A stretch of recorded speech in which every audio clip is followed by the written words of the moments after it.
বিশ্বকাপে গ্রুপ পর্বের ম্যাচে ডিআর কঙ্গোর বিপক্ষে জয় পায়নি পর্তুগাল। ম্যাচ শেষে আলোচনা হয়েছে দলের পারফরম্যান্স নিয়ে, কৌশল নিয়ে, ফলাফল নিয়ে। তবে সব আলোচনার কেন্দ্রবিন্দুতে ছিল একটি নাম, ক্রিস্টিয়ানো রোনালদো।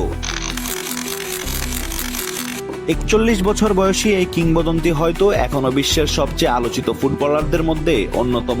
কিন্তু 2026 বিশ্বকাপের এই মঞ্চে তাকে ঘিরে আলোচনার ধরনটা আগের চেয়ে ভিন্ন।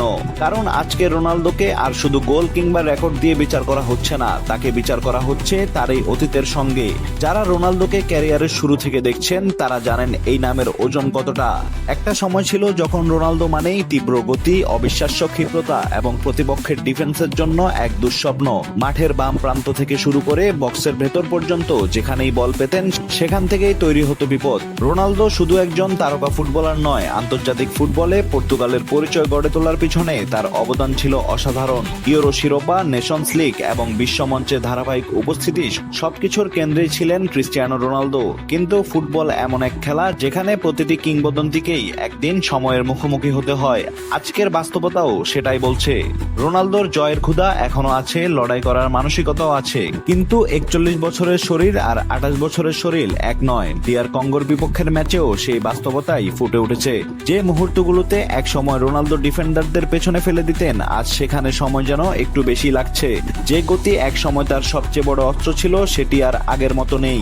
আর এখানেই শুরু হচ্ছে নতুন বিতর্ক।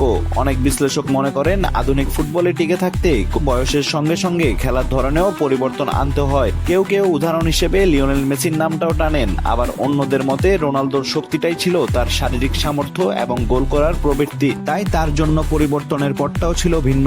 তবে একটা বিষয় নিয়ে কারো দ্বিমত নেই, ক্রিস্টিয়ানো রোনালদো নিজের ক্যারিয়ারের এমন এক মানদণ্ড তৈরি করেছিলেন যা এতটাই উঁচু যে আজও কোটি মানুষ তার কাছ থেকে অলৌকিক কিছু প্রত্যাশা করে। হয়তো এটাই তার সবচেয়ে বড় অর্জন। কারণ সাধারণ ফুটবলারদের ক্ষেত্রে 41 বছর বয়সে বিশ্বকাপ খেলা একটি বিস্ময়, কিন্তু রোনালদোর ক্ষেত্রে মানুষ এখনো গোল চায়, ম্যাচ জেতানো পারফরমেন্স চায়, ইতিহাস চায়। ডিআর কঙ্গোর বিপক্ষে ম্যাচের পর তাই প্রশ্নটা আবারও সামনে এসেছে, এটাই কি ক্রিস্টিয়ানো রোনালদোর শেষ বিশ্বকাপের শেষ অধ্যায়, নাকি ফুটবল ইতিহাসের অন্যতম সেরা এই খেলোয়াড় এখনো নিজের আরেকটি স্মরণীয় মুহূর্ত জমা করে রেখেছেন? উত্তরটা সময় দেবে।